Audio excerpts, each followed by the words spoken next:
Horses are symbols of beauty, strength, freedom. But what if I told you that beyond the peaceful pastures and quiet barns, there exists a world of horses that obey no human, fear no rider, and answer only to the laws of the wild? Horses powerful enough to flatten a grown man, fast enough to vanish before you blink, and unpredictable enough to turn curiosity into catastrophe. One step too close, one wrong movement, one misunderstanding, and the gentlest-looking creature becomes the most dangerous animal in the valley. Most people think horses are harmless, docile, friendly, soft-eyed companions. But not all horses let you near their hearts. Some never have. Some never will. And in remote corners of the world, entire breeds still roam untamed. Ancient, territorial, fiercely protective, shaped by storms, predators, and centuries without a human hand to guide them. Today, you're going to see the truth behind these wild survivors. The horses that will never bow to a saddle, never trust a stranger, and never forget what the wild taught them.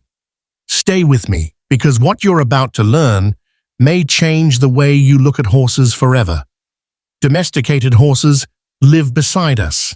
They understand our voices, our routines, our gestures. Most of them would rather avoid conflict than cause it. But under fear, stress, or pain, even the calmest domestic horse can injure you without hesitation. A step too close, a bite delivered in panic, a kick fueled by instinct rather than anger. But wild horses are different. Wild horses do not know your intentions. They do not know your scent, your voice, or your boundaries. You are simply another creature in their territory. They are driven by instinct, ancestry, and survival. They are not trained. They are not tamed. They are not predictable. And when a creature with half a ton of muscle decides you are a threat, that decision is final. Domesticated horses can be reasoned with. Wild horses must be respected. Feral horses must be feared. Now, let's step into the world of the 5 most dangerous wild and feral horse breeds alive today and discover why no rider, no expert, and no traveler should approach them lightly. The Mustang isn't just a wild horse. It is the storm-forged warrior of the American West, a creature shaped by deserts, mountains, fire, hunger, and centuries of untamed survival. Descended from Spanish colonial horses and blended with ranch stock, cavalry mounts, and draft bloodlines, the Mustang is a walking contradiction. Compact, yet explosive, cautious, yet fiercely territorial, beautiful, yet dangerously unpredictable. They roam the vast open lands of Nevada, Utah, Wyoming, and Colorado in herds that move like shifting shadows across the horizon. Their instincts are razor-sharp, their reactions faster than human thought. If you wander too close, within 100 feet, you're no longer a tourist, you're a threat, and a Mustang stallion won't hesitate to remind you that this land belongs to him. A pinned ear, a stamped hoof, a sudden snort of warning. Then, in a flash, he can charge with the power of 1,000 years of survival surging through him. Federal law protects Mustangs. No touching, no feeding, no capturing, not only to preserve their dwindling freedom, but to protect humans from the raw, territorial fury these horses unleash when approached. They do not tolerate intrusion.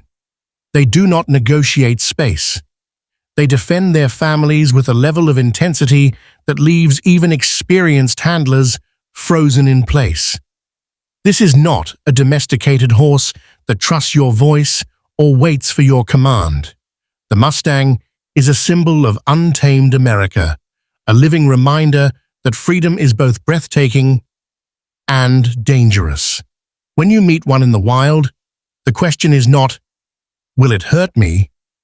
The real question is, do I respect its world enough not to learn that answer the hard way? The Przewalski horse is not just a relic of the past, it is the last true wild horse left on Earth, a survivor carved out of wind, stone, and centuries of unforgiving steps. Named after Russian explorer N.M. Przewalski, this horse has resisted every human attempt at domestication. Not once, not ever, has a Przewalski bent its spirit to a saddle. These horses once thundered across the ancient grasslands of East and Central Asia, living in tight-knit family bands, navigating blizzards, predators, and starvation with a resilience that feels mythical. Today, their fragile populations, just under 2,000 worldwide, stand scattered across Mongolia, Kazakhstan, and China, the result of painstaking reintroduction efforts after they nearly vanished forever.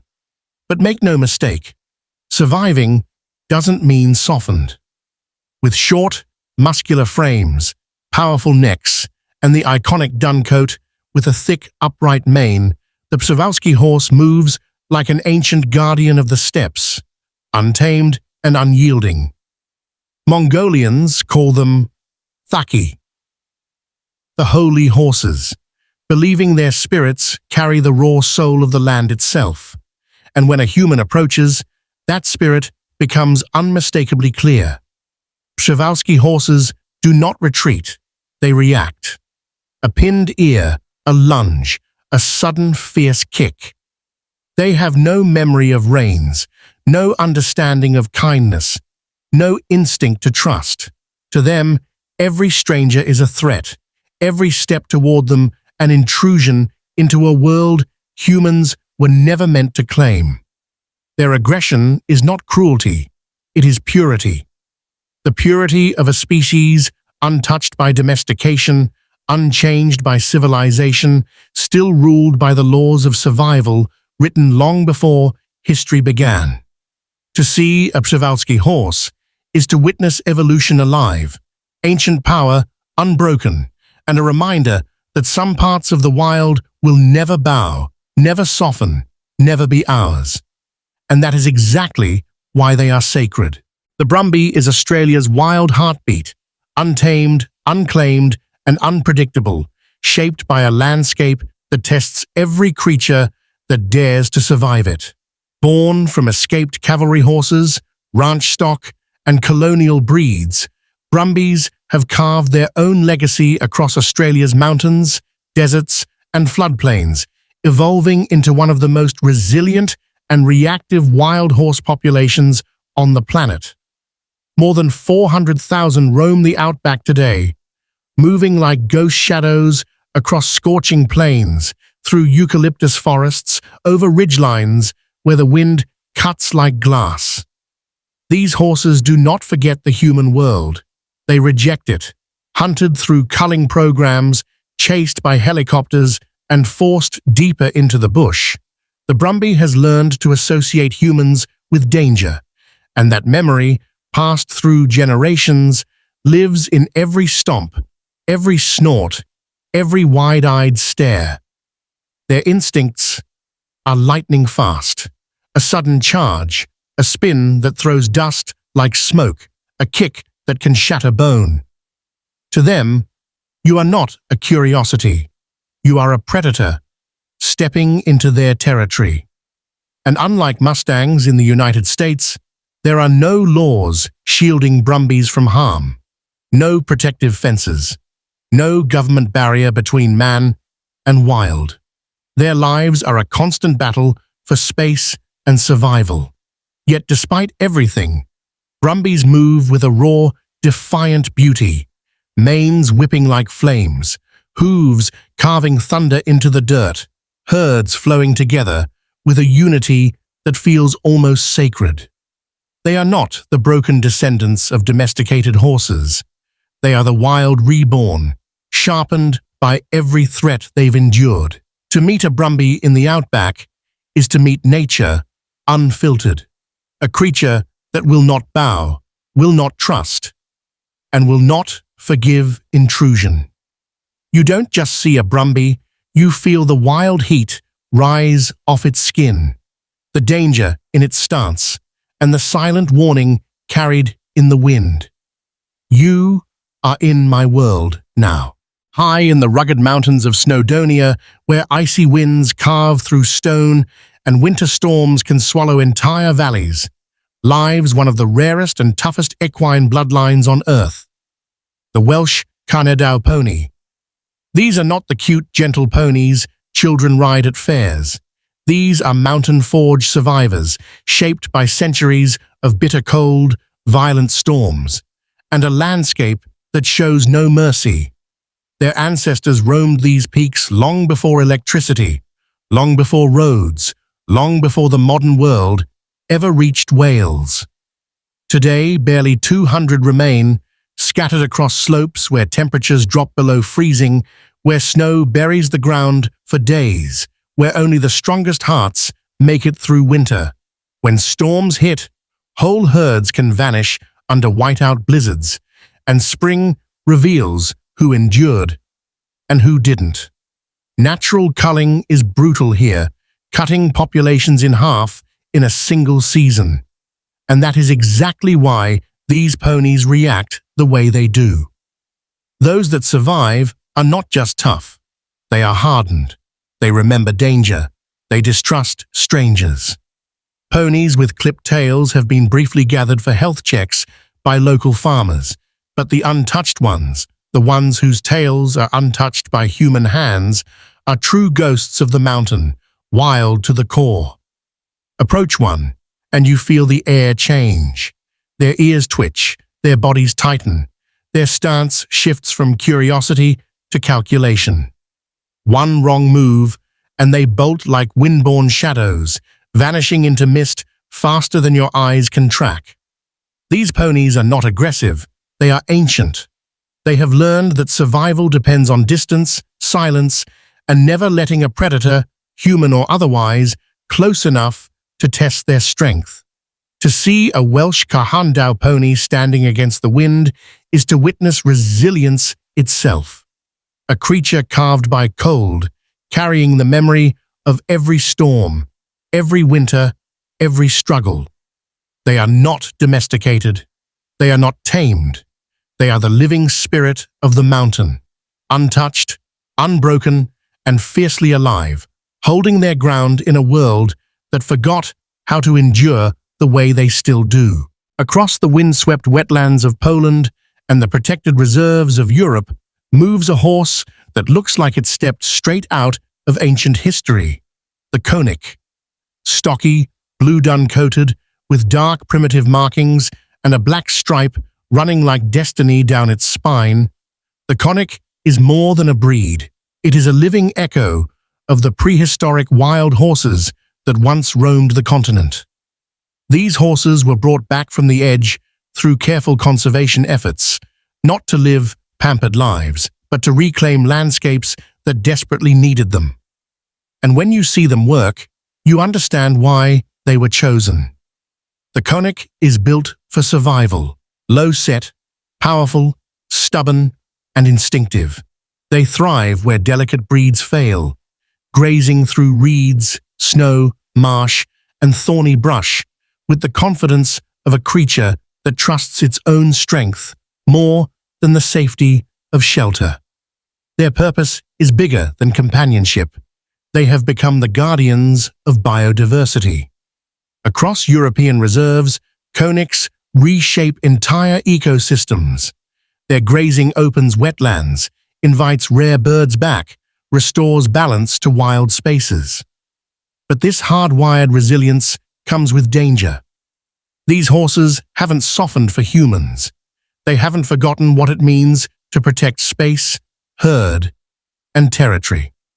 When approached, their eyes sharpen, their breath deepens, and their posture shifts in a silent warning. The Konik doesn't bluff. They charge when threatened. They kick with the precision of a creature forged by centuries of instinct, and they do not hesitate to defend their young or their grazing ground. To them, humans are intruders, fragile, unpredictable, and untrusted. Their reactions are fast, raw, and honest. Yet when you watch a herd of Koniks move through a mist-covered marsh at dawn, hooves slicing through frost, manes rippling like shadows across water, you understand their power.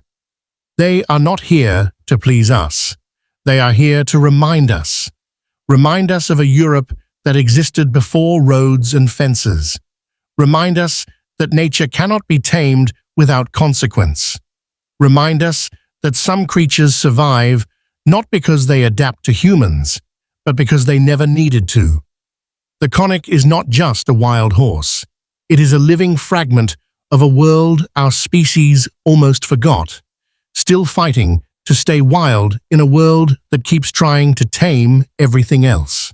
In the end, when the dust settles on open plains and the last echoes fade across mountains, we are left with a truth most people never stop long enough to see. The wild horse is not just an animal, it is a mirror of resilience, of instinct, of defiance, of survival written into bone. The Mustang, the Przewalski, the Brumby, the Carneddau pony, the Konik, each one carries a different landscape in its blood, a different history in its heartbeat, a different warning in its eyes. And yet, they all share one thing: a freedom so raw it makes the human world look fragile. We spend our lives trying to control everything: terrain, time, nature, each other. But these horses remind us that real power doesn't come from control. It comes from understanding, respect, distance, awe. Every pinned ear, every stomped hoof, every flash of wild instinct is not aggression. It's a message. This world is not yours alone. And maybe that is why their stories stay with us long after we leave them behind. Because deep down, we recognize the wild in them. The part of ourselves that refuses to be tamed, that still hears the call of something older, deeper, truer. When you see a Mustang guarding his band, or a Przewalski glaring into the wind, or a Brumby disappearing into heat-shimmering air, or a Carneddau pony standing against a winter storm, or a Konik carving paths through mist, you aren't just watching horses. You are witnessing the last chapters of a world untouched. So take a moment, breathe, let their stories settle in your chest, because someday, far too soon, these wild silhouettes may fade into memory, unless we choose differently. Wild horses don't ask for applause. They don't ask for protection. They only ask for space, to live, to roam, to exist. And if we can't give them that, then we will lose more than a species. We will lose the last reminder of what freedom truly looks like.